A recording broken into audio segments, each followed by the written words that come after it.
Hey everyone, and welcome to the Pebble Republic. This is my June update, and without further ado I shall take you into the greenhouse and show you how we're getting on.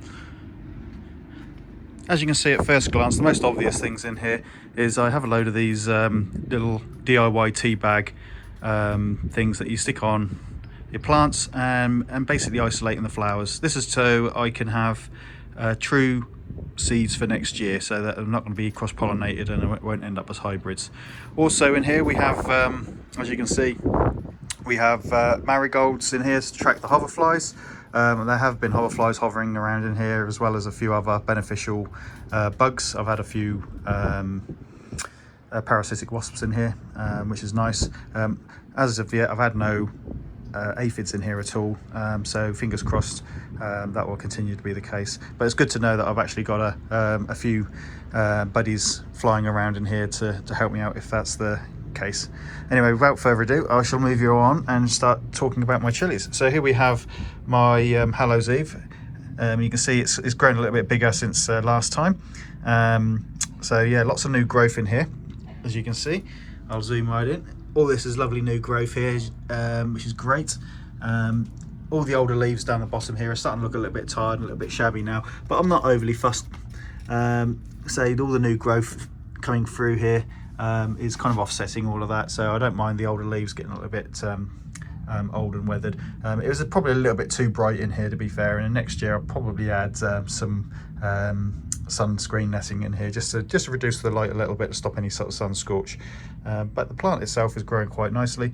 Lots of little flowers appearing. Hallows Eve plants are quite notorious for being quite long seasons, so I don't expect any pods too soon, but hopefully within the next month we might actually start seeing some pods as well. Moving on to my Black Phantom Purple Peach. So this one is very unstable. It's a very new plant, as I've mentioned before. Lots of growth on it. Since all my plants, to be fair, since they've been potted in here, have been establishing their roots, and they've been concentrating on those. But now they're now starting to push up new growth, which is really nice. This one is also throwing out lots of little pods, as you can see. Little round type pods, so it'll be interesting to see what these develop as. Whether these are just runts or not, we'll wait and see. But it's nice to see some pods in here as well. Moving on to my Thor's Thunderbolt. This plant here looks a little bit tatty, so it got a little bit sun scorched, but as you can see on the top here, I'm not overly fussed. We've got lots of new growth coming through there and plenty of flowers. No pods yet that I can see, but we'll have to wait and see on that one. Let's just zoom into the bottom here just to show you some of the new growth as well. It's now starting to push out, and lots of internodal growth, which is really nice. Moving on to my Pimento Donade. And this one's really pushed out a little bit, as you can see. A lot bushier than my previous update. Lovely, beautiful little flowers on here, as you can see, white flowers with purple streak. Really nice. And again, slightly older leaves down the bottom there, but I'm not overly fussed. It's doing well. It's throwing flowers out. It's not throwing too many flowers either, so we just have to wait and see. It's just they're very slow. Chinense varieties are always going to be a little bit long to develop their fruits, so we'll have to wait and see on that one. I have lots of hoverflies in here. I don't know if you can see on the bottom there's one whizzing around marigolds at the moment, so beneficial little buddy there. If you see those in your greenhouse, you're doing all right, you're doing well. Moving on to my pink tiger. This is the first of my pink tigers. Again, a little bit sun scorched, but apart from that, it's not doing too bad. I say lots of new growth, lots of little flowers. So we just have to wait and see how this one develops as well. Doing quite well. My paper lantern is turning into a bit of a beast, as you can see. He's a bit of a thug, to be fair. He's stretching out. Lots of new growth on this one as well. But also as well, we have pods. There's like a little proto pod coming through there, and somewhere in here, oh, here we go. I have a few more pods in here as well. So this one is doing quite nice. And again, you can see it's lovely, all these new fresh shoots and new growth in that. So this plant's going to get a lot bigger before the season's out, which should be great. We have our Jamaican yellow mushroom. This one struggled a little bit when I first popped it in, but it seems to be doing quite well. And you see the size of the stems here as well. They're quite chunky boys. So yeah, they're doing really, really well in that sense. This one actually has some pods as well, so I've got to find him. He was on the top here somewhere. Oh, here he is. So you're not quite a mushroom shape yet, but we'll wait and see on that one. Whether it'll be red or yellow, we'll have to wait and see. So at the moment, I'm just going to call it my Jamaican mushroom and wait and see. This has probably been one of my disappointments, to be fair. I was quite excited about the quite excited about the coyote's teeth, but it really struggled when it first went in the pots. It dropped a lot of leaves, dropped all its flowers, but it's now throwing out new growth, so it should pick up again.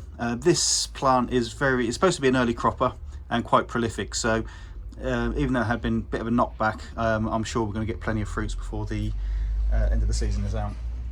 And then excuse all my coriander and succulents on here as well, a few more marigolds, and as you can see, this is a bit more of a jungle than it used to be. So here we have my Bolivian bumpy.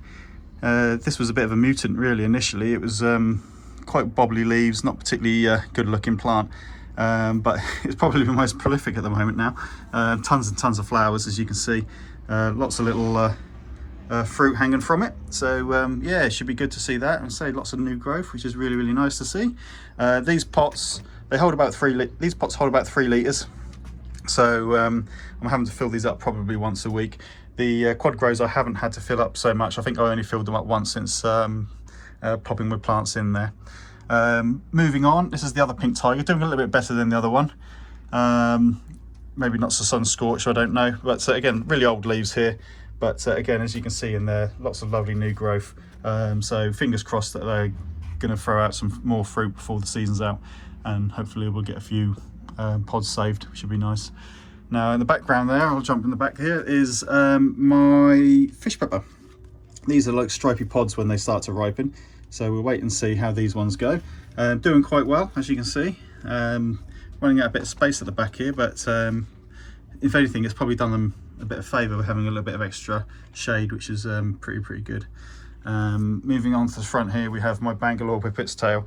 It's pushed out a little bit more. I was worried that it wouldn't be big enough to hold the pods, but it seems to be all right, and as you can see, it's doing extremely well already. Absolutely loads and loads of pods on there, so I'm going to have plenty of flakes and powders I'm going to use these for. Maybe just dry them out for novelty and use them in so Indian cuisine. We'll wait and see, but a really nice plant, doing quite well. Now the purple UFO, the runt of my entire lot really. I mean, it took ages to germinate, and then really slow growing, but it's now starting to stretch, so it may bush out a little bit before the season's out. It's got flowers on it, so if we get a couple of pods from it, then I will try to isolate them, and then at least I'll have seeds for next year. I still have plenty of seeds in my seed vault in the fridge, so it should be all right for next year. I think I'm only run out of a couple of seeds, and that's the Black Phantom, Purple Peach, and Thor's Thunderbolt. So as long as I can get some seeds from those, I'll be good for next year, regardless of what I decide to grow. Moving on to the back here. Here we have the fish pepper, not fish pepper, I do apologise. Here we have the Peter pepper. So this one is a bit of a novelty. Very compact plant, very bushy, massive great flowers. So if you can move in there, really big flowers. So yet to see any pods on these, but it'll be interesting to see those. Again, they're only for novelty value, just to entertain my nephews really. But it's doing all right, it's not doing too bad, which is really good. Moving down here, move this one out of the way, we have my Ring of Fire. Now, as you probably, if you did watch my previous update, these plants on the side hill meanums are were a lot smaller, and these guys have fared a lot better than the Chinense. The Chinense seem to be sun scorched a little bit more, whereas these guys seem to be a little bit more hardy. There's no real dying off of leaves. Lots of new growth as well, as you can see. I mean, they've obviously doubled, if not tripled in size since the last update. And also we have, I think we have some pods on this one developing. I can't remember where they are now, but we do have some little pods on here. So we hope to see a few more of those. We've got a spider whizzing through there as well. So yeah, there we go. I can see one of them at the back there, little protopod hiding in the back there.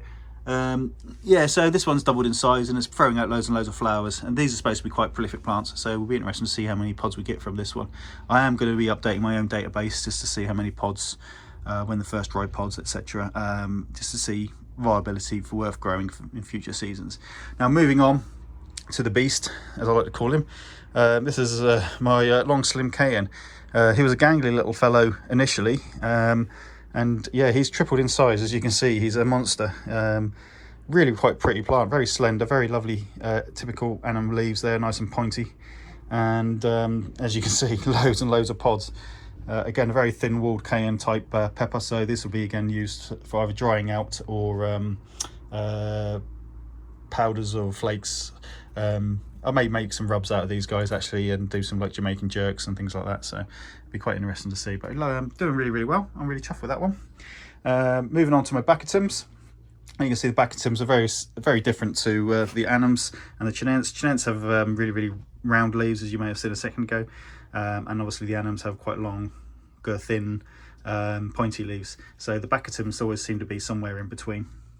This is my Sugar Rush Peach, doing really well, as you can see. Here we have my first Sugar Rush Peach pod starting in the background there, plus a few others coming through. There's a few more dotted down there in the mass of the plant, doing really well. And then moving on to my other Bacchitum.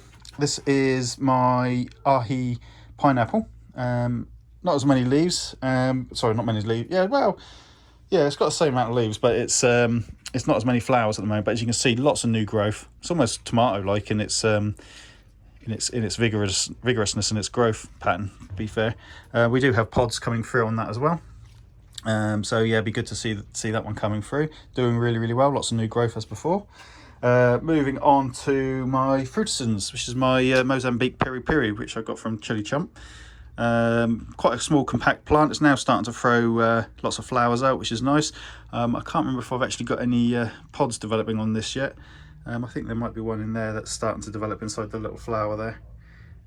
So fingers crossed we're doing well. This one I was a little bit concerned with. It's got some sort of dark mottling on the leaves, not like the sun scorched, but only seems to be on the top. So it could be sun related. Initially I thought it might be disease, and I was worried that it may spread to other plants, but doesn't seem to have done so. Well, actually, saying that, I've got spots of green fly on here. You see that? That's typical green fly shed.